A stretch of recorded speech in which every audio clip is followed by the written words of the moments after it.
Intenta hacer tanto bien como sea posible de la manera más eficiente posible. Y esa cosa de eficiencia es realmente divertida. Si ustedes que están escuchando buscan un desafío, una de las cosas que pueden hacer, creo que esto aumenta el significado en tu vida, es intentar hacer cosas difíciles, ¿verdad? Apunta alto. No apuntes tan alto que no puedas manejarlo. Y asegúrate de desglosar tus objetivos en submetas razonablemente alcanzables.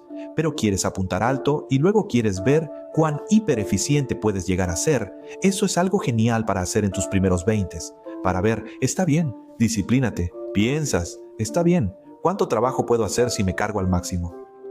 ¿Hasta dónde puedo llegar?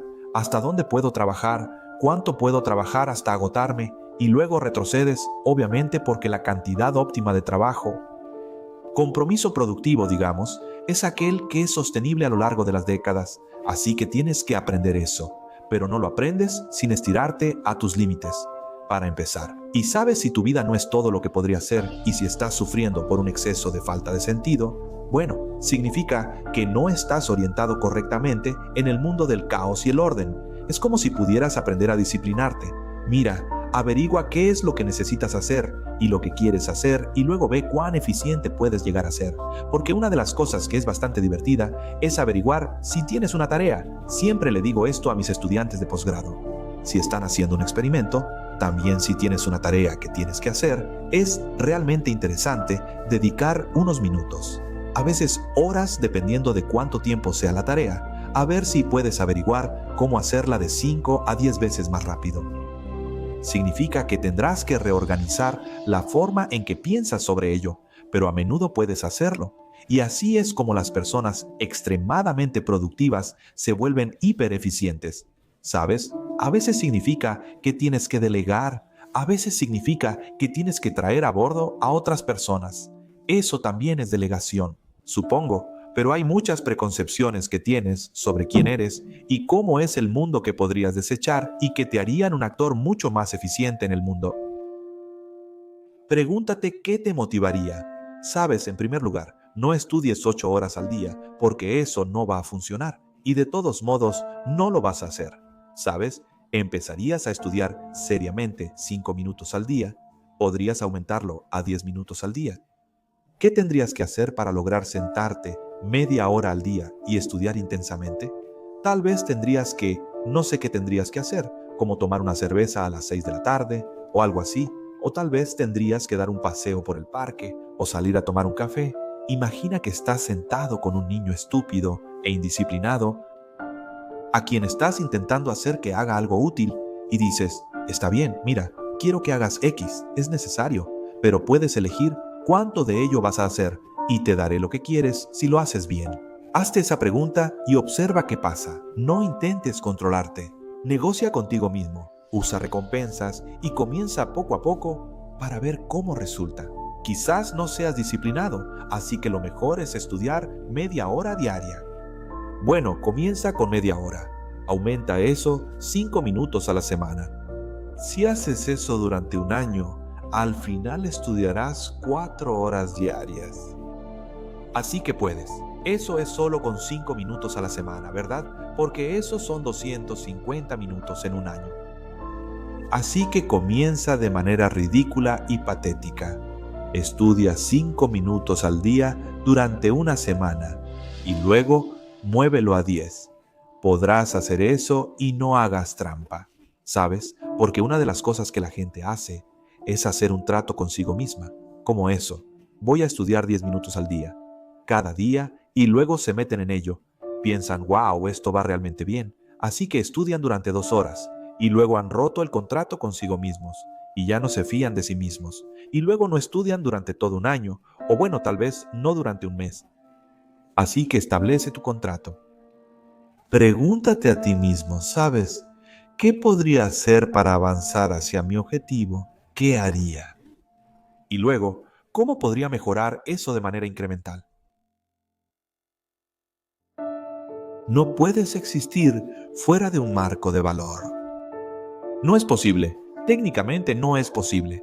Expuse esto con bastante detalle en el capítulo 10, que se llama Regla 10, que se llama Sé preciso en tu discurso, es que la forma en que el mundo se manifiesta a ti está integralmente ligada a tu estructura de valores. Y eso es porque, para ponerlo muy simplemente, es que tu propia visión depende de un objetivo. Siempre que miras el mundo, estás apuntando a algo. Estás apuntando a algo con tus ojos. No puedes enfocarte en algo sin apuntar a ello, y no apuntarás a ello sin valorarlo, por lo que tus propias percepciones dependen de tu estructura de valores. Ahora, eso no significa que no haya un mundo. Significa que eso sí significa eso. Experimentas una interacción compleja entre tu estructura de valores y el mundo no manifestado. Y luego eso plantea la pregunta, ¿qué es bueno? Si tienes que tener una estructura de valores, entonces ¿cuál debería ser? Bueno, y luego eso nos lleva de vuelta a las ideas de las que estábamos hablando antes. Como tú deberías valorar. Ser, tú deberías asumir la responsabilidad de ser como tu obligación ética más alta e intentar mejorarla. Intentar reducir el sufrimiento. Debes esforzarte por sacar lo mejor de ti para beneficiar a tu familia y comunidad y apuntar alto. Tus percepciones se ajustarán a esos objetivos, y eso permitirá que el mundo se manifieste ante ti de la manera más positiva posible, o al menos de la manera más significativa posible. Y en ausencia de eso, todo lo que tienes es sufrimiento estúpido. Eso es la ansiedad y depresión mencionadas antes, sin un punto, sin valor, sin un objetivo. Todo lo que te queda es la miseria y la ansiedad de la vida. Eso hace que las personas se amarguen. Me encanta incluso plantear la noción del objetivo porque uno puede reaccionar a este sufrimiento estúpido de varias maneras, pero esto es tan claro. Escribes en él, dices, no puedes apuntarte a nada si eres completamente indisciplinado y sin instrucción. Tú no sabrás a qué apuntar ni volarás recto aunque aciertes al apuntar. Al final verás que no hay nada a qué aspirar y te sentirás perdido. Hoy en día, el marco moral predominante es, si se siente bien, hazlo. ¿Cómo es que la disciplina y el camino recto ofrecen la mejor oportunidad para una buena vida? ¿Y cómo es que hemos olvidado que ese es el caso? Bueno, la razón por la que la disciplina es necesaria es porque eres una masa de intereses a corto plazo en competencia, y entonces la pregunta es, bueno, ¿qué interés a corto plazo debería prevalecer? Y la respuesta a eso es, bueno, ninguno de ellos. Necesitan ser organizados en una jerarquía que los haga funcionales a lo largo del tiempo y entre individuos. Así como es muy probable que un niño de 2 años actúe según su impulso más cercano. Pero por supuesto, un niño de 2 años no puede sobrevivir en el mundo. Tienes que traer tus instintos primarios, digamos, bajo la estructura regulatoria de un sistema de valores de orden superior que les permita manifestarse sin un sacrificio mutuo excesivo a lo largo de grandes periodos de tiempo en presencia de un gran número de otras personas. Eso necesita un orden muy sofisticado. Ya hablamos de que se requiere una metanarrativa para unir subculturas y que puedan convivir armoniosamente en un mismo espacio. Lo mismo se aplica dentro de ti, porque eres como una coalición interna de tribus beligerantes y de mente única, y todas ellas deben ser llevadas bajo la estructura organizativa de una visión colectiva a largo plazo, digamos.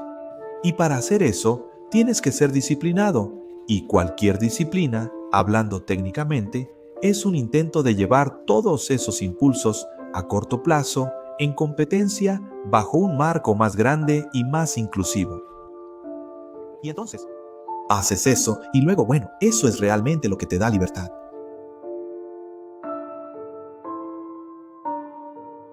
Ser impulsivo no es ser libre, ya que al ser impulsivo, eres esclavo de tus impulsos. Impulsos, ¿verdad? No hay libertad en eso. Eso es simplemente la misma libertad, por así decirlo, que tiene un niño de 2 años, porque un niño de 2 años aún no está socializado, por lo que no es completamente eso. Eso no sirve en este mundo sofisticado, no funciona. Todos lo saben. Solo nos gusta fingir a veces. Decimos, oh, eso se siente bien. Ahora tengo uno. Último. Bueno, nos gusta fingir todo el tiempo, porque por eso salimos a beber, porque beber te permite cegarte a las consecuencias a largo plazo de tus acciones.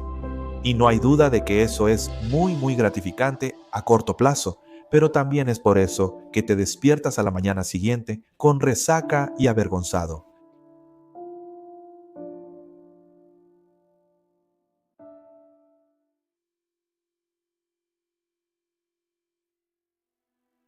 Es muy difícil organizar tu entorno inmediato. Eso trato de mostrar con los libros. Algunas cosas simples, como limpiar tu habitación, son realmente importantes. Llevo 3 años tratando de organizar mi oficina. Fui inundado por tanto correo y tanta catástrofe que me quedé muy atrás en mi capacidad para mantener mi armario organizado, mi ropa organizada. Tenía 3 años y miles de cartas acumuladas en mi oficina de la universidad, y requirió mucho trabajo y aún no está terminado. Espero tener mi maldita habitación limpia para cuando salga de gira por motivos simbólicos, entre otras razones, para tener mi casa en orden y embellecida de nuevo también. Pero me gusta demostrar que las cosas simples no son tan simples, especialmente si las intentas. ¿Sabes? Tuve clientes. Un cliente, su madre había muerto y era una familia grande, y la familia cayó en desorden después de que ella murió, porque eran todos chicos, eran todos hijos y un padre, y nadie realmente había asumido el papel maternal, ¿sabes? El maternal estereotípico, el necesario papel maternal estereotípico, y él decidió que iba a intentar hacer eso, y hombre, ¿sabes? Sus hermanos y su padre no estaban contentos cuando él fue a comprar víveres por primera vez. ¿Sabes? Sentían que él estaba tratando de tomar el lugar de la madre, así que todavía había todo ese dolor allí, y luego quién demonios creía que era, y etcétera, etcétera. Quiero decir, las casas de las personas no están en orden, porque eso es realmente difícil, y causa mucho caos y conflicto intentar hacerlo, y por lo general no se hace, y no es hasta que realmente lo intentas, hasta el último detalle, que empiezas a entender lo difícil que es, y luego también cómo apreciar. También empiezas a apreciar lo necesario que es. Así que es divertido arrojar luz sobre ese tipo de cosas y la no trivialidad de lo ordinario. Y parte de la razón por la que me concentro en los individuos es porque no creo que las cosas que hacemos sean triviales. Si piensas que las cosas que haces son triviales, entonces estás trayendo una actitud trivial hacia ellas, o no estás haciendo las cosas que deberías estar haciendo, o no estás enmarcando la situación adecuadamente. Y sabes, podrías disputar eso, pero está bien, podrías. Pero sabes, una cosa que mis clientes depresivos, por ejemplo, dirían: realmente no puedo entender por qué vale la pena hacer algo si todos vamos a morir al final. Es como, ¿sabes? Es justo. Pero dije, creo que fue anoche en mi conferencia, dije que si un bebé está llorando frente a ti y sabes que tiene frío o hambre, no dejas de atender su angustia, porque el sol va a envolver la tierra en 4.000 millones de años. ¿No crees que sea una buena excusa? ¿Por qué? ¿Por qué no usar ese marco de tiempo? Y tu respuesta instintiva es: bueno, ese simplemente no es el marco de tiempo apropiado. Y entonces yo diría: bueno, si tienes la costumbre, la inclinación habitual de aplicar a tu propia vida un marco de tiempo o un marco evaluativo que reduce lo que estás haciendo a la insignificancia, entonces deberías considerar si estás usando o no el marco de tiempo incorrecto, ¿verdad? Si de repente todo se vuelve sin sentido, inútil, estás sufriendo en el trabajo que tienes que hacer, bueno, encuentra un marco de tiempo que sea apropiado. Ya sabes, suficiente para el día, digamos que es un buen comienzo. Estaba hablando con uno de los líderes de los conservadores esta mañana y me estaban preguntando sobre el proyecto de ley C-16, pero más específicamente sobre hablar con los jóvenes, porque el liderazgo conservador, la lucha está ocurriendo ahora mismo. He estado hablando con varios de ellos y dije, bueno, una de las cosas que podrías hacer para los jóvenes, que nadie está haciendo, es hablarles sobre la responsabilidad, porque todos hablan a los jóvenes sobre los derechos. Es como si necesitáramos nuestros derechos. Es como, oh Dios, ¿Cuántos derechos necesitas? ¿Sabes? Realmente, tienes más privilegios que cualquier persona que haya vivido en cualquier lugar. Bueno, es tan aburrido escuchar. Eso es tan aburrido. Es tan patético ¿cómo lo llamarías? Es tan denigrante que tienes que estar protegido y tener tus derechos. Es como, dije, hay un enorme mercado para la responsabilidad. Eso es de lo que quieres hablar con los jóvenes. Es como, organízate y haz algo valioso con tu vida. Por primera vez en mi vida adulta, los conservadores realmente ofrecen algo a los jóvenes, ¿no? Podrían venderles responsabilidad. Es como, bueno, ¿por qué? Porque ahí es donde la vida tiene sentido con responsabilidad. Entre más responsabilidad tomes, más sentido tiene tu vida. Y cuanto mayor sea el grado de responsabilidad que voluntariamente acuerdes intentar soportar, más rica será tu vida. Nadie ha sido informado, y así es. Es como tener 4 hijos, eso implica mucha responsabilidad. Tendrás un propósito, será difícil porque es complicado. Tienes un trabajo difícil y ayudas a quienes te rodean en sus carreras. Intentas resolver problemas difíciles y aliviar el sufrimiento y hacer todo eso. Es peso y responsabilidad, pero también gloria. Hay verdadera gloria en ello. Hay un profundo significado en ello. Y los jóvenes están desesperados por eso, porque nadie nunca les dice eso. Es como, eres mucho más de lo que piensas. Hombre, levántate. Haz algo difícil. Haz algo heroico y difícil, ¿no? Rompe tus cadenas. Es como, ese es un buen mensaje. Es un mensaje necesario porque debemos ser más. De lo contrario, no sobreviviremos. Normalmente me involucro en conflictos. La razón por la que me involucro es porque creo que la alternativa es peor. Y entonces, ¿sabes? Si estás tratando de resolver cosas con un miembro de la familia, a menudo hay un terrible campo minado por el que tienes que vagar para alcanzar algo que se asemeje a una paz duradera. Y evitarlo no lo mejora. Y es terrible enfrentarlo. Y puede ser prácticamente más allá de tu capacidad para tolerarlo. Y por eso la gente lo evita muy frecuentemente. Pero eso no genera paz. Solo alberga resentimiento subterráneo y engendra amargura y odio. Así que eso no es, a menos que eso sea lo que quieras, no es una buena solución. ¿Por qué crees que algunas de las cosas que has dicho y la forma en que has redactado tus cosas ha sido tal fenómeno y ha hecho que tantas personas se sienten y presten atención? Bueno, supongo que esas cosas que damos por sentado las vemos obvias, pero si las consideramos así, y cuando se les desafía, a menudo no sabemos por qué son valiosos. Por ejemplo, muchos clientes que consideraban casarse o no, me decían que era solo un papel. Y pensaban que era un argumento bastante bueno. Ese no es un buen argumento en absoluto. Ese es un argumento que muestra superficialidad que apenas sabes por dónde empezar. Pero, ya sabes, si alguien se te acerca en la calle y dice, defiende el matrimonio, es como, bueno, ¿qué sabes tú? Es como, ¿cómo vas a hacer eso? Es tan obvio que es defendible que no tienes los argumentos a mano. Quiero decir, ya sabes que no eres un filósofo legal y entonces las personas que hacen eso creen que son inteligentes porque pueden ponerte en aprietos. Pero y simplemente el mero hecho de que no puedas articular una afirmación que compartes con casi todos en algún sentido tradicional no significa que seas estúpido o que el principio en sí sea inválido, solo significa que tendemos a no discutir todas esas cosas en las que estamos de acuerdo. No significa que carezcan de mérito. Así que las reglas, quiero decir, he sido criticado. Mis libros han sido criticados. Bueno, sabes, son de autoayuda y creo que en realidad no desprecio eso. Así que esa crítica no me molesta. Mi práctica clínica, muchos de mis clientes llegaron a cualquier entendimiento filosófico que tenían a través de los llamados libros de autoayuda. Leían libros. Sabes, no está tan mal. ¿Qué intentaban hacer? Mejorarse a sí mismos. Quiero decir, ¿qué tan patético es eso? Y después, para agradar a una audiencia, necesita automejoramiento. ¿Sabes? Es como, bueno, sí, las reglas eran obvias, pero las razones para ellas no lo eran. Y por eso creo que la razón por la que los libros eran populares, una de las razones, es que intenté hacer un caso.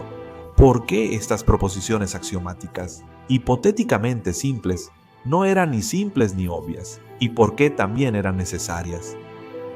A la gente le gusta ser guiada durante todo el proceso de pensamiento, que subyace a la afirmación, digamos.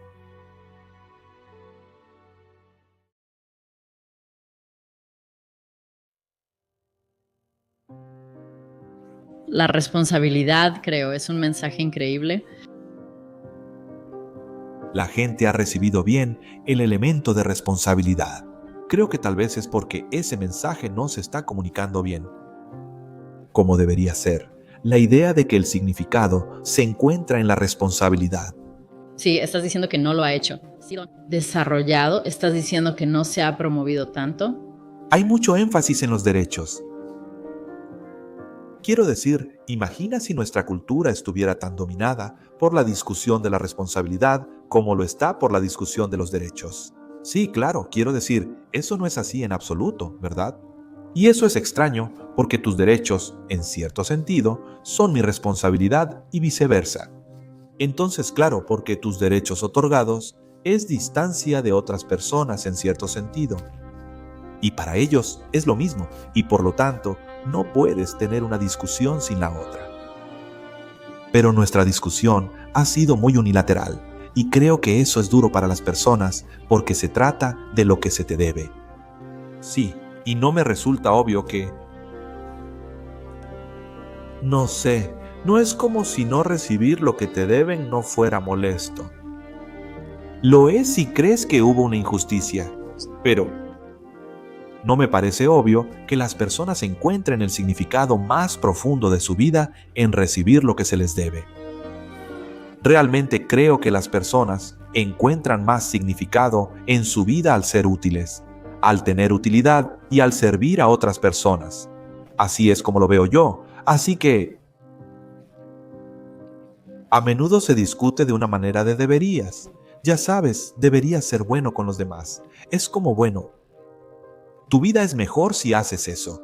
Es una forma diferente de decirlo y puedes hacer que las personas piensen en eso.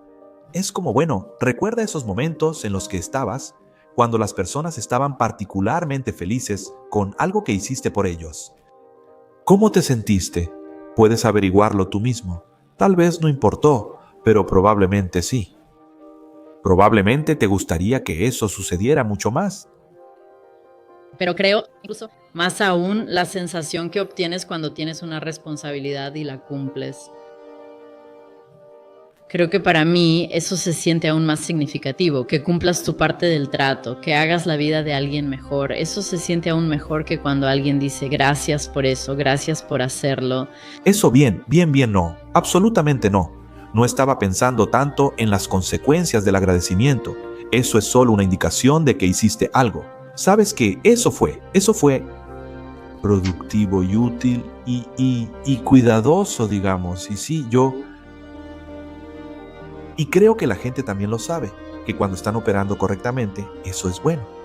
Los padres encuentran un tremendo significado en el servicio que brindan a sus hijos, obviamente, y creo que encuentras eso dentro de una relación, lo que das. Quiero decir, es recíproco. Obviamente tiene que haber reciprocidad, pero es mejor concentrarse al menos la mitad del tiempo en lo que estás dando. No creo que los jóvenes,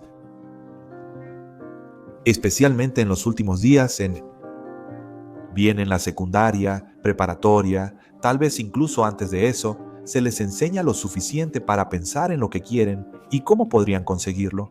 Y me refiero a lo que quieren en un sentido profundo, como cómo podrían ser mejores sus amistades, cómo podrían ser mejores sus relaciones con sus padres, cómo podría ser mejor su vida. Prácticamente hablando, intentamos diseñar un programa para ayudar a las personas más jóvenes a hacer el programa de autoautoría, pero mi salud interfirió con eso y lamentablemente se quedó en el camino. Pero es útil que las personas hagan un balance de sí mismas y tracen un rumbo. y no creo que nuestro sistema educativo haga un muy buen trabajo ayudando a las personas a desarrollar una visión de sí mismas, una historia para sí mismas.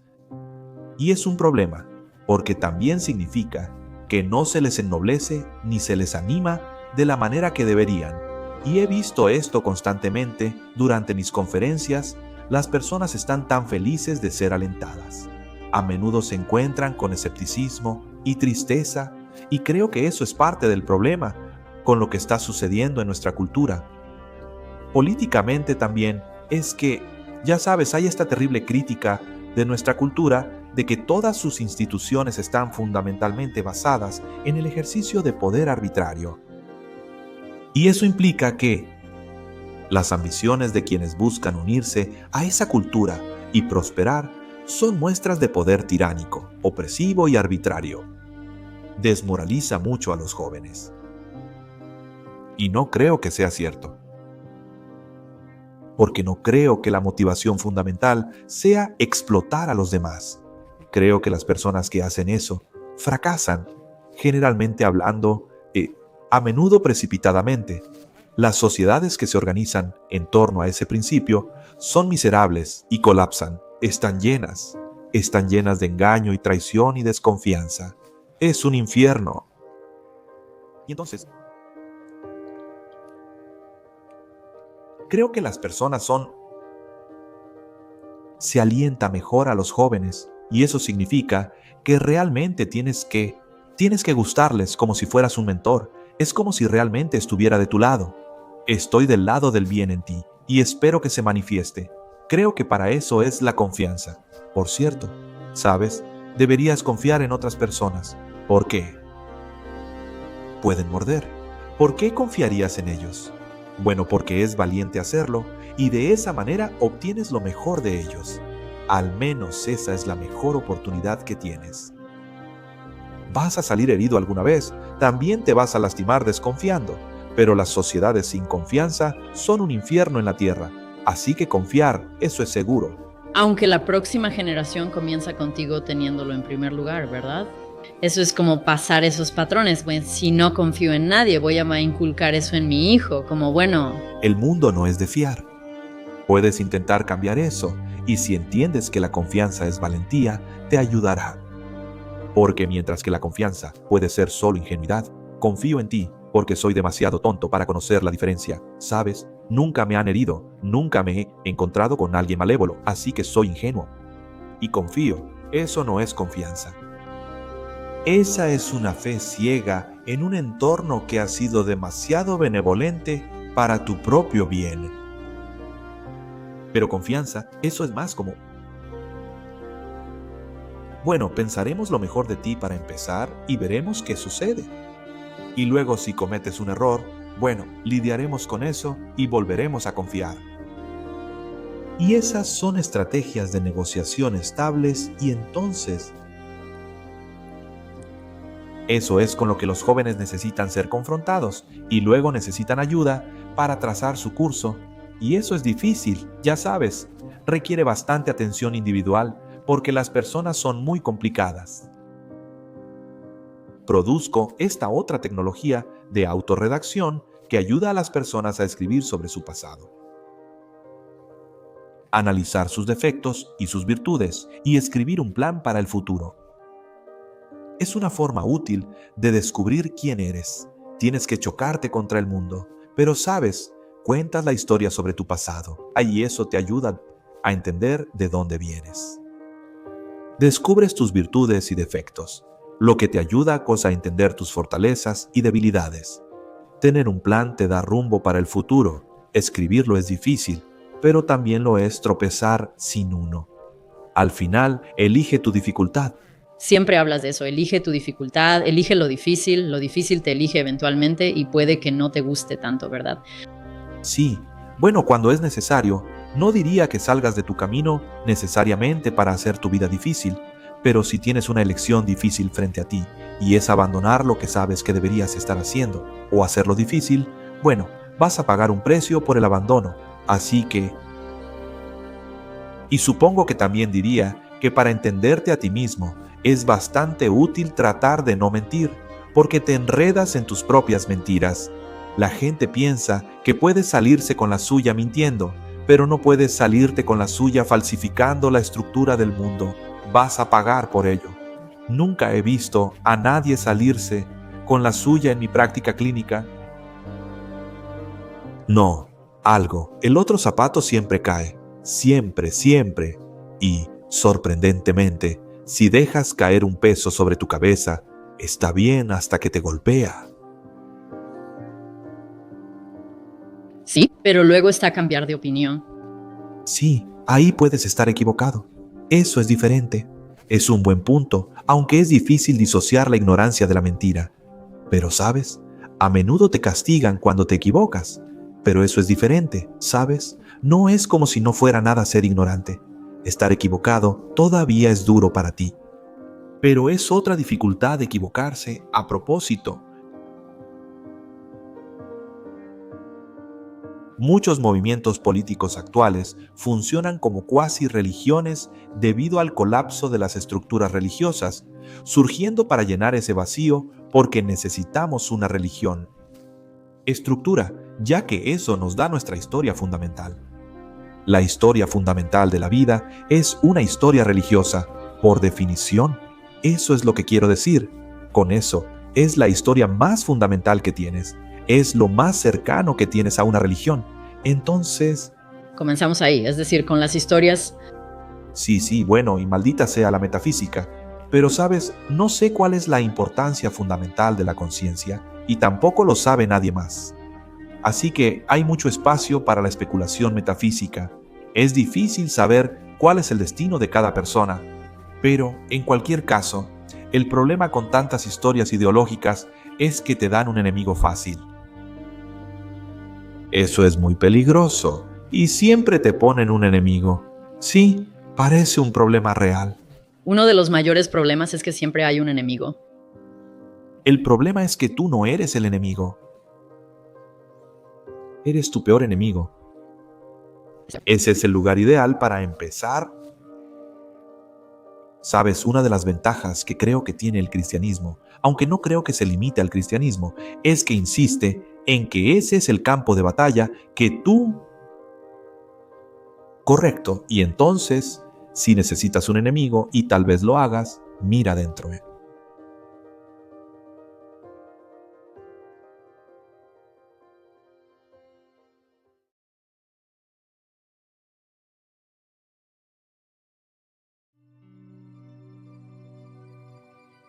Así que acabo de tener una larga discusión con Jocko Willink y Jocko afirma muy directamente en esa entrevista, en esa discusión, que desde que tenía 3 años quería ser un soldado y renuncia a cualquier virtud moral de orden superior a ese deseo.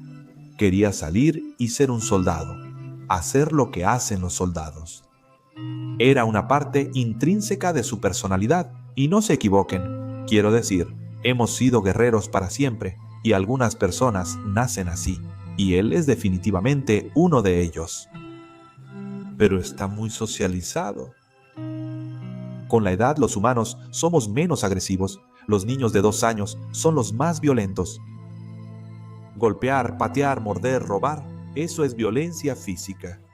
Bien, los niños de 2 años, si agrupas a las personas por edad en agrupaciones similares, los niños de 2 años tienen las altercaciones más violentas, pero si observas a los niños de 2 años, es una minoría de los niños de 2 años los que son violentos. Casi todos son hombres, y es una pequeña minoría de los hombres. Bien, la mayoría de esos hombres son socializados fuera de esa agresión antisocial para cuando tienen 4 años. Quienes no lo son antisociales de forma permanente, aunque esto disminuye después de los 27 años. Así que tomemos esa minoría de niños agresivos. ¿Qué significa ser agresivo? Se refiere a la psicopatía, la cual no es una dimensión unitaria. No es un atributo, sino una combinación de rasgos. Y así, un verdadero psicópata tiene un bajo nivel de amabilidad, es decir, bajo en compasión, bajo en cortesía. Ese es el mejor predictor de personalidad criminal. No es muy bueno, pero es el mejor y tienen baja conciencia. Ok, así que tienen un estilo de vida parásito que tiene un bajo nivel de conciencia y no tienen empatía. Esos son malas noticias. Y luego puedes decorar la psicopatía, podrías añadir baja neuroticismo a eso. Así que no hay miedo. Podrías añadir asertividad desde la dimensión de la extroversión. Así que como tu psicópata definitivo, podría ser encantador y asertivo, ¿verdad? Un bajo en miedo, bajo en amabilidad, bajo en conciencia, así que no les importas. Ellos te explotarán para el futuro, no les importa. No renuncian a la gratificación, pero son encantadores.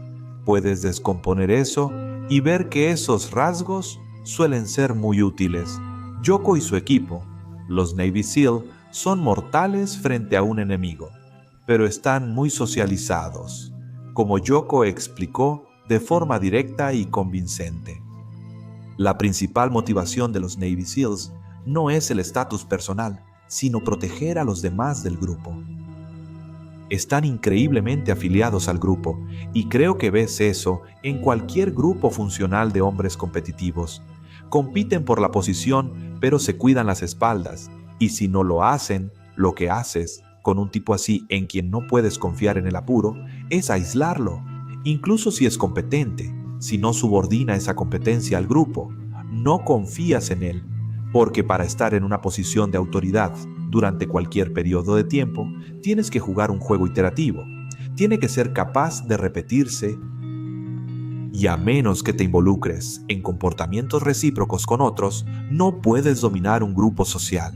Hay verdaderas restricciones en el ejercicio del poder en cualquier jerarquía funcional, ya que se revelará si dura mucho tiempo. Incluso ocurre entre chimpancés, como ha documentado Frans de Waal. El chimpancé tirano puede prevalecer momentáneamente, pero la probabilidad de que sea eliminado es extremadamente alta. Y en realidad es el chimpancé prosocial quien es fuerte y valiente. Digamos que es mucho más probable que tenga un reinado estable. Digamos que incluso puedes ver eso en los chimpancés.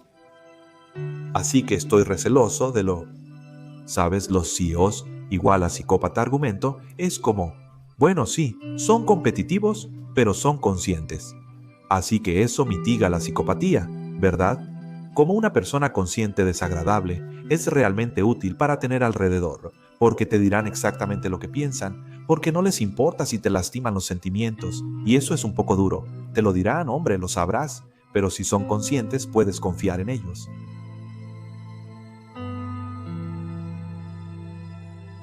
Una de las cosas que sucede muy a menudo en la psicoterapia, ¿sabes? La gente viene a la psicoterapia por múltiples razones, pero una de ellas es que a menudo vienen porque son demasiado complacientes, y entonces lo que obtienen es lo que se llama entrenamiento en asertividad. Aunque no es exactamente la asertividad lo que se está entrenando, lo que es la capacidad de aprender a negociar en tu propio nombre. Y una de las cosas que les digo a las personas complacientes, especialmente si son conscientes, es: di lo que piensas. Di la verdad sobre lo que piensas. Va a haber cosas que piensas que son desagradables y duras, y probablemente sean desagradables y duras, pero también probablemente sean ciertas, y necesitas traerlas al frente y entregar el mensaje. Ahí no es nada sencillo porque a las personas complacientes no les gusta el conflicto. En absoluto, ellos suavizan el agua, ¿sabes? Y puedes ver por qué eso está de acuerdo con la hipótesis que he estado presentando. No quieres conflictos alrededor de los infantes. Es demasiado malditamente peligroso. No quieres que estallen peleas. No quieres que nada perturbe la paz relativa. ¿Sabes? Y si también eres más propenso a ser herido física y quizás emocionalmente, también puede que te disguste participar en el tipo de conflicto de alta intensidad que resolverá problemas a corto plazo, porque se necesita mucho conflicto para resolver problemas a corto plazo. Y sabes, si eso puede escalar hasta donde es peligroso, lo cual puede suceder si se sale de control, podría ser más seguro a corto plazo mantener el agua tranquila y no adentrarse en esas situaciones donde surge el conflicto. Eso no es buena estrategia a mediano o largo plazo, ¿verdad? Hay muchas. A veces hay temas que debes hablar porque no desaparecen, y al convivir con personas agradables, las haces notar esto, aunque también les cuesta. Si preguntas a alguien desagradable qué quiere, te lo dirá enseguida. Ellos lo saben, es como, esto es lo que quiero y así lo voy a lograr. Pero las personas agradables, especialmente las muy agradables, a menudo ni siquiera saben lo que quieren porque viven para los demás, descubren lo que otros desean y buscan hacerlos sentir cómodos, por lo que les cuesta más identificar sus propios deseos en la vida y eso no es.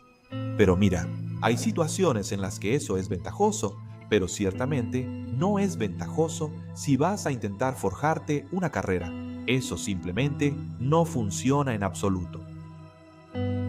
Esta es parte de la razón por la que soy un admirador de Carl Jung, porque Jung deja muy claro que, verás, estaba muy interesado en las barreras para la iluminación. Si existe algo como la iluminación, ¿por qué no todos están iluminados? Si solo es cuestión de tomar lo glorioso, ruta y seguir tu dicha, digamos, es como, bueno, eso suena bastante fácil. ¿Por qué no está todo el mundo iluminado? Pero el pensamiento de Jung no es así.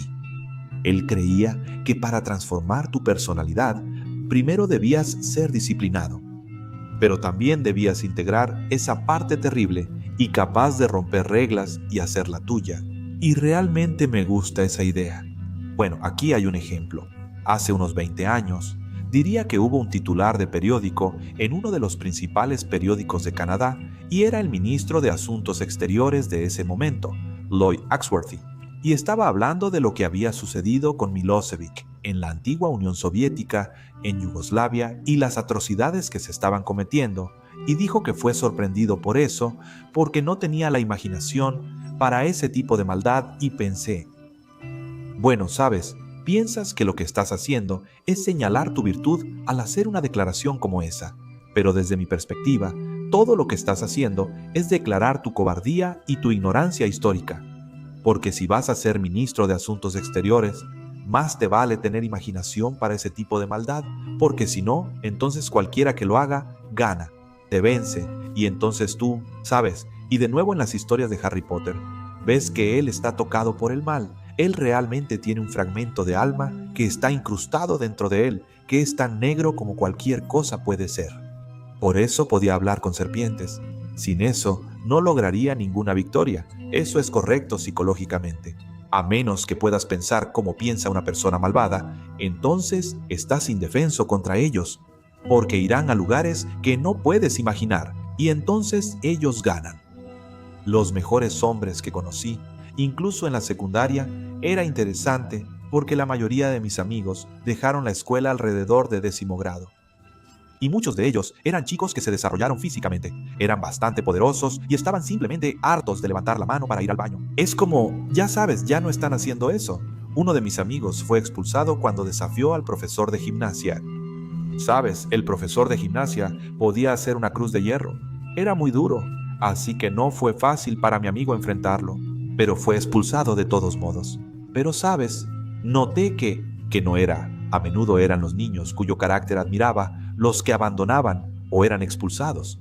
Y eran los tipos más duros que estaban hartos de seguir reglas que no tenían en cuenta su carácter. Y luego se iban a trabajar en las plataformas petroleras o lo que sea, y eso se podía hacer en Alberta en ese momento. Eso era un trabajo realmente duro, ¿sabes? Así que no era como si necesariamente estuvieran tomando el camino fácil, pero como un hombre inofensivo, no es un buen hombre. Un buen hombre es un hombre muy peligroso, que tiene eso bajo control voluntario, y sabes que también ves eso. Como una de las historias femeninas centrales, digamos que si el arquetipo del héroe es la historia central masculina, hay variantes de arquetipos de héroes que son relevantes para las mujeres, y uno de ellos es la belleza en la bestia. Y sabes que la belleza no está interesada en el chico, que no es la bestia. Ella está interesada en el chico que es la bestia, y eso es exactamente correcto, pero está interesada en el chico que es la bestia, que puede ser civilizado y disciplinado, ¿verdad? Y que puede usar eso al servicio, digamos, de una familia. Mira, un gran cazador, digamos, podría convertirse en un líder en un grupo de cazadores-recolectores, pero parte de lo que lo hace un gran cazador es el hecho de que comparte, quiero decir caza, pero tiene que compartir, y eso también es para su beneficio, porque entonces si alguien más caza y tiene éxito, él obtiene su parte. Pero entonces está la agresión que va junto con la caza y el dominio que va junto con tal vez la búsqueda de estatus en ese dominio particular. Pero ninguna jerarquía humana compleja es sostenible sin reciprocidad. Por eso, las críticas marxistas que ven la jerarquía solo como poder están equivocadas. Simplemente no es el caso cuando una jerarquía degenera. Entonces se basa en el poder. Cualquier jerarquía. Podría ser una jerarquía creativa, podría ser una jerarquía de competencia. Si es poder, entonces se está degenerando, se ha convertido en el tirano malvado y entonces es hora de una revolución. Y así sabes que los tipos marxistas revolucionarios pueden tomar esa verdad fundamental que es que a veces es hora de una revolución. Y eso es cuando el poder domina. Y pueden usar eso como un motivador porque nos habla muy profundamente. Pero es muy peligroso aplicar eso a situaciones donde lo que está produciendo la posición jerárquica es multifactorial. Nadie en su sano juicio, respecto a mí, puede decir que las jerarquías funcionales de la mayoría de las organizaciones sociales en Occidente no se basan en el poder. Eso está mal. La competencia de los plomeros, la competencia de los abogados, podría ser dominancia y asertividad, e incluso una falta de empatía entre los fiscales. Por ejemplo, tienes que tener un instinto asesino. Pero es competencia, es la capacidad para hacer el trabajo.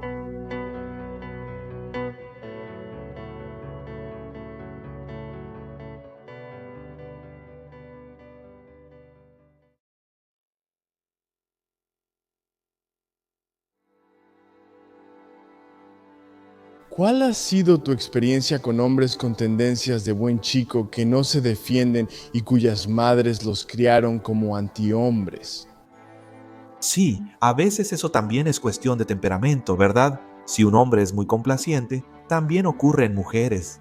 Son mucho más reacios al conflicto y son más agradables en su temperamento. Así que si tienes un chico complaciente, digamos, que también tiene una madre cariñosa, entonces podrías tener ese problema. Hay otras formas de tener ese problema, pero esa es una forma.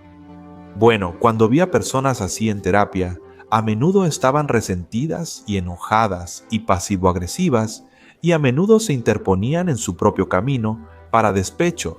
Ya sabes, quien quiera que las estuviera mimando, digamos, y lo primero que haría es escuchar por qué estaban allí, y luego comenzar a desempaquetar esa ira, y luego comenzar a trabajar con el individuo para averiguar cómo expresar eso. Ya sabes, tienes que separar lo que es historia antigua e inútil, y lo que es solo narcisismo e infantilismo de preocupaciones genuinas. Pero si escuchas a las personas, ellas mismas resolverán eso. Eso es una de las cosas geniales de ser terapeuta. Es que si escuchas eso, sucede más o menos por sí solo. Y luego, como psicólogo conductual, sabes que tal vez alguien así necesite un aumento. Pero tendría miedo de pedirle a su jefe. Bueno, simplemente practicamos eso. Es como, bueno, en primer lugar, ¿por qué tu jefe debería darte un aumento? Podría haber buenas razones. No quiere perderte porque eres un buen trabajador. Bueno, ¿eres un buen trabajador? Y si no lo fueras, bueno, resolveríamos ese problema. Ponerte en una posición donde tú mereces el aumento, pero eres muy tímido. O eres demasiado inexperto, porque tienes que diferenciar esas dos cosas también, porque algunas personas que no pueden defenderse, en realidad no saben cómo, mientras que otras tienen miedo y algunas son ambas cosas, y por lo tanto tienes que averiguarlo. Así que algo de entrenamiento de habilidades. Bueno, ¿cómo le pides realmente a tu jefe un aumento de sueldo? Bueno, dices la verdad. Esa es la mejor manera. Dices, mira, sabes, aquí está lo que estoy haciendo. Aquí está por qué es realmente útil para ti. Parece que estoy algo infravalorado en este puesto. Eso me desmotiva, posiblemente. También tengo otras opciones. Creo que necesito, ¿sabes?, un 15% más. Y estoy interesado en ascender. Y aquí está lo que haré por ti si haces eso y así que piensa en ello. Y luego si tu jefe no hace eso y todo eso es cierto, entonces deberías ser lo suficientemente asertivo para encontrar otro trabajo o tal vez busques otro trabajo antes de incluso pedir el aumento. Prepara tu currículum, actualízalo para que no tengas miedo de buscar otro trabajo, Todo esto es pensamiento estratégico. Eso fue otra cosa que fue realmente divertida sobre el trabajo clínico. La mayoría de mis clientes duplicaron o triplicaron sus salarios en 3 o 4 años. ¿Sabes? Trabajaron en ello. Esto no fue nada, fue una planificación estratégica de primera. Y eso fue cierto para mujeres y hombres. ¿Sabes? Y eso es muy divertido de ver que suceda.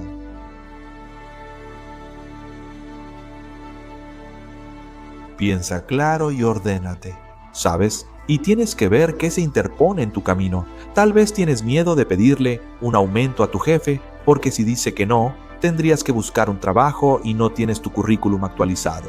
Y la razón por la que no lo tienes actualizado es porque te avergüenzas sus carencias y no quieres enfrentarte a ellas, porque entonces tendrías que ver cómo no te educaron adecuadamente, porque eras inútil y tendrías que tomar medidas para rectificar eso. Y como es un verdadero desastre allí abajo, ¿verdad? Mencionamos las razones por las que no preguntas. Las exponemos y decimos, te avergüenza tu currículum, actualízalo y revisémoslo. Si hay huecos, ¿cómo podrías solucionarlos? Y luego lo divides en pasos pequeños, ¿cierto? Pasos implementables, porque eso es muy práctico. Así que eso es bueno saber. Si tienes tu mira puesta en una meta,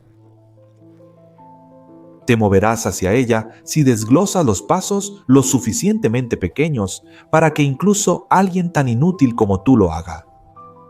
Y eso también requiere un poco de humildad, porque lo que podrías encontrar, especialmente si estás evitando algo, es que el paso que realmente estás dispuesto a dar es tan pequeño que te avergüenza admitirlo ante ti mismo, por lo que no darás ningún paso en absoluto. Bueno, eso es completamente contraproducente, y la razón por la que no es así, pensamiento adecuado, digamos, o pensamiento productivo, es que mientras los pequeños pasos se hacen más grandes muy rápido, y no importa dónde empieces, si estás duplicando tu utilidad cada pocas semanas, ¿a quién le importa dónde empieces? Empieza a despegar muy rápido, así que no quieres estar avergonzado. No quieres estar tan avergonzado de dónde estás, que te impida convertirte en quien podría ser y... Eso es duro, puede ser realmente duro. No estoy minimizando eso, veo exactamente por qué la gente lo evita, pero no es una buena solución. Entonces, para la asertividad, eso es lo que haces, ¿sabes? Y tal vez practicas, como las personas, tal vez tienen miedo de, ¿sabes?, pedirle a una mujer su número de teléfono, y entonces practicas eso, y luego usas entrenamiento de exposición, es como, bueno, sal y practica eso. Di, hola, a una mujer bonita cuando la pases en la calle, esa es tu tarea para esta semana, y ve cómo te va. Ve cómo respondes. Ve si puedes hacer eso, ve si evitas. Y si evitas, observa tus pensamientos al evitar algo. Fíjate si hiciste contacto visual y si estabas parado derecho, como una persona razonable. Practicamos estos detalles, porque muchos no tienen amigos por no saber presentarse ni dar la mano. Seguro que un 5% de la población no tiene amigos porque no sabe cómo hacerlos. Wow, es realmente triste, es extremadamente triste y lo veo todo el tiempo y me encanta lo que hablaste sobre ser proactivo acerca de, ya sabes, superar tus miedos, porque creo que para muchos chicos buenos es el miedo al rechazo, el miedo al fracaso, es algo tan paralizante que es por eso que ellos o bien desaparecen en las sombras o simplemente son extremadamente complacientes, así que... Sí, bueno, aquí hay una cura para eso. Hombre, es como quieres el horror del fracaso o la certeza del fracaso. El horror de potencial fracaso o la certeza de fracaso, porque si no haces esto fallarás ahora. Se pospondrá, pero absolutamente sucederá. Y ese miedo, entiendo por qué detiene a las personas. No es broma ser rechazado y va a suceder mientras practicas. Y es un miedo real. Pero te estás engañando a ti mismo pensando que existe una opción sin miedo. Solo existe una opción de miedo retrasado, ¿verdad? Porque si no haces esto bien, bueno, vas a fracasar seguro. Después serás miserable, vengativo, amargado y ansioso. Y te vas a causar problemas a ti mismo, y te vas a desquitar con las mujeres y otros hombres. Y eso es un camino feo, hombre, así que veo por qué tienes miedo, pero deberías tener mucho más miedo de eso. Y esa es una buena manera de ayudar a las personas a aclarar su pensamiento sobre el miedo. Es como no, camino sin miedo cero.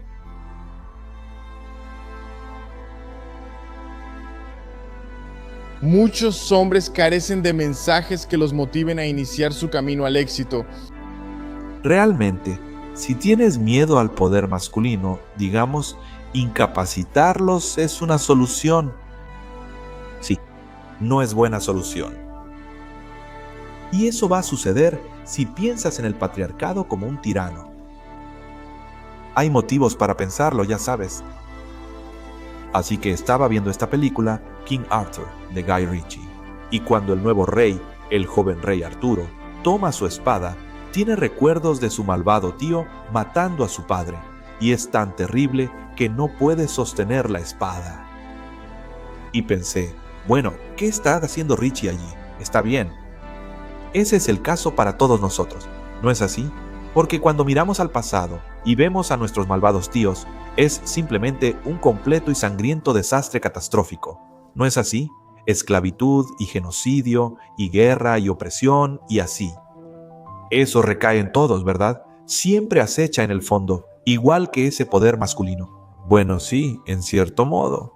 Quiero decir, si no le das una espada a un hombre, no puede usar una espada, ¿verdad? Así que no darle una espada es una forma de asegurarte de que sea pacífico, pero no es la forma óptima. Y además, si incapacitas a los hombres, se vuelven mucho más peligrosos. Se vuelven peligrosos de una manera subterránea, terrible. Por supuesto, lo mismo aplica. Si incapacitas a las mujeres, pero aquí hablamos de los chicos, porque hay una crisis educativa entre ellos.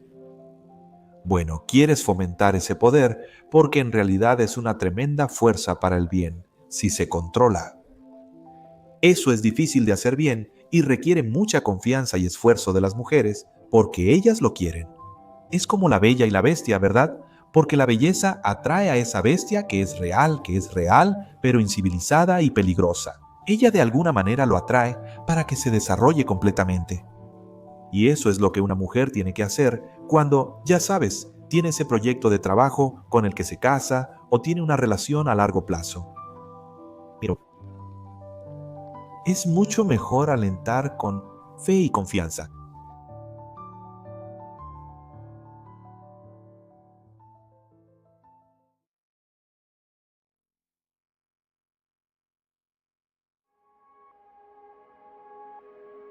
En mis escritos y en mis conferencias he intentado animar a las personas a lidiar con la malevolencia a nivel individual. Porque cuando empiezas a lidiar con ello en otros, hay un gran riesgo en eso. Es como, limpia tu casa y me han parodiado por eso. Bueno, mira todos los problemas sociales en el mundo y el Dr. Peterson está diciendo a los oprimidos que limpien sus habitaciones. Es como, ¿cómo va a resolver eso algo? Bueno, en primer lugar, ¿lo has intentado realmente?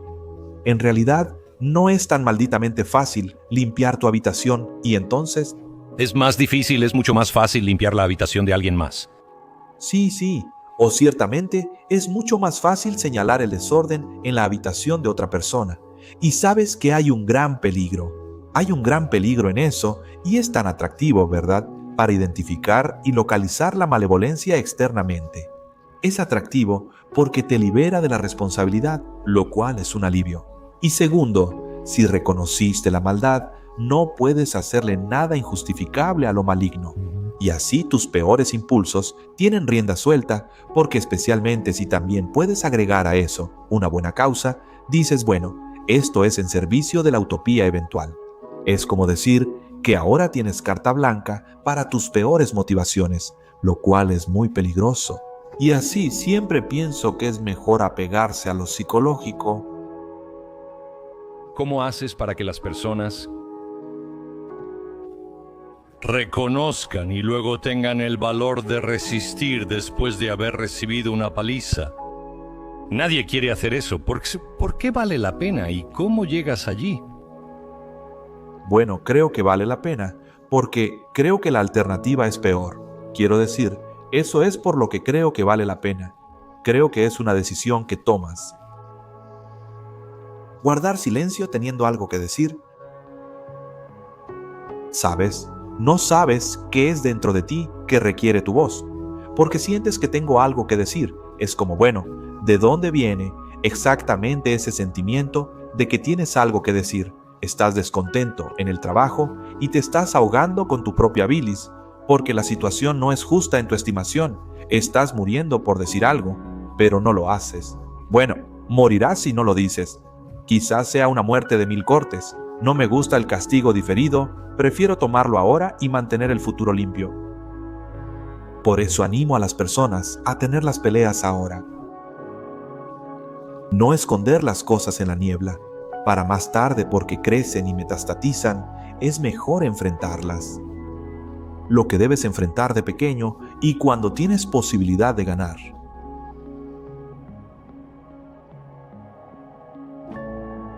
Una de las cosas que resolví hace mucho tiempo y traté de adherirme lo mejor que pude fue, impulsado exactamente por la preocupación que estás expresando, porque me di cuenta de que el instinto de significado es un instinto genuino y subyace incluso en nuestra atención, es increíblemente profundo, es lo más profundo de nosotros. Bien, pero ¿qué pasa con la búsqueda? La búsqueda de significado. Eso es eso. La experiencia y la búsqueda. Bien, yo diría que ambas son algo independientes, porque la búsqueda de significado es muy motivadora, pero la experiencia de significado es algo en sí misma. Hablamos de eso en relación con el cielo nocturno, por ejemplo, ¿verdad? Entonces bien, pero tu objeción era, ¿qué pasa si ese instinto de significado se equivoca? Es como si, ¿qué pasa si? ¿Qué pasa si? ¿Cómo haces que se equivoque? Miente y ve qué pasa, porque patologizarás ese instinto y luego estarás perdido. Entonces, si entiendes eso, no hay nada más aterrador que entender eso, porque tu estabilidad como entidad, como alma, depende de tu relación con ese instinto de significado. Y si patologizas eso con engaño, te encontrarás en manos de cosas en las que no quieres estar. Dicho de esa manera, pero tú así. Si tu argumento hoy es que no hay verdad, ¿cuya verdad? Esa es mi verdad, es tu verdad. Creo que lo que estás diciendo es que encuentras significado en la verdad, y si estás mintiendo sobre algo, entonces eso es la ausencia de verdad, pero... Bueno, si dices la verdad lo mejor que puedas, entonces puedes confiar en tus instintos hasta cierto punto, hasta el mayor grado que seas capaz, y eso puede ayudarte a orientarte correctamente en el mundo. Puedes confiar en tus instintos, si no patologizas la información que te das a ti mismo. Así que sabes, si quieres vivir en armonía contigo mismo, lo que supondrías que es algo deseable en lugar de una discordia infernal, entonces no te alimentes con lo que es indigesto y ciertamente no deformes el mundo a tu alrededor con engaños. Sabes que ser engañoso es extraordinariamente dañino y peligroso. Bien, porque noté que el instinto de significado podría volverse patológico. Eso me obsesionó al principio sobre la palabra hablada. Ahí la libertad de expresión, por ejemplo. También hablas de lo que nos guía en el entorno. Lo que sucede con el medio es que cambia porque el entorno, el mundo natural y social, cambian. Así, el medio se transforma en nosotros y lo que hacemos al hablar es una forma de pensar. Pensar es el habla interiorizada, así que el diálogo que estamos teniendo es pensamiento. Si estoy pensando, simplemente tengo ese diálogo en mi cabeza, por mí mismo, sigue siendo un diálogo entre dos puntos de vista, por lo que nos orientamos con un discurso honesto, sin trabas, en una búsqueda constante para encontrar ese punto medio óptimo, pero siempre se mueve. Por lo que estamos destinados, en cierto sentido, a comunicarnos continuamente sobre dónde deberíamos estar, eso es seguro, pero la idea de que hay un medio deseable que podemos alcanzar a través del diálogo. Bueno, eso es una presuposición, del individualismo occidental. Así que, si compras la idea de que nuestras instituciones se basan básicamente en el poder tiránico, esa es la base para la organización institucional, es el poder. Entonces compras el argumento de que el diálogo entre instituciones no es más que la expresión de ese poder. No hay individuos y no hay espacio para la negociación racional. Y ese caso se está haciendo constantemente, particularmente por los radicales de la izquierda. Es fundamentalmente anti-individual y no hay espacio en ese sistema para la libertad de expresión en sí misma. No soy anti-libertad de expresión, es un malentendido. Algo no es anti-libertad de expresión si no tiene espacio alguno para el concepto de libertad de expresión. Esa es una crítica mucho más profunda, y eso es parte de lo que está impulsando este movimiento de política de identidad. Es un asalto a la idea y al poder redentor de la palabra individual. No hay individuos, no hay discurso racional, no hay posibilidad de encontrarse en el medio, no hay medio, solo hay un territorio definido por luchas de poder entre grupos. Por eso está bien no invitar a alguien que no está de acuerdo contigo, no están en desacuerdo contigo, representan una estructura de poder diferente, y podrías pensar que tienes una opinión, pero no la tienes, simplemente estás repitiendo las platitudes de tu estructura social, no estás allí como un individuo, no desde esa perspectiva. Esta es una crítica mucho más radical de lo que la gente generalmente se da cuenta, llega hasta el fondo.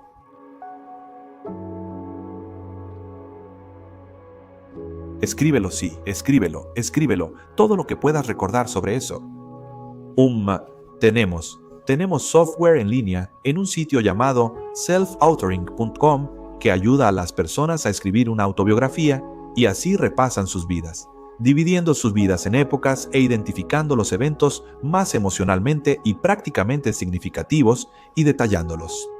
Y todo eso es en un intento de ayudar a las personas a olvidar y a dejar ir la incertidumbre, la amenaza y la ansiedad y, toda la gama de emociones negativas con las que sus recuerdos de vida podrían estar contaminados.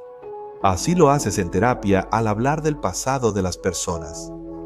Y no es catarsis.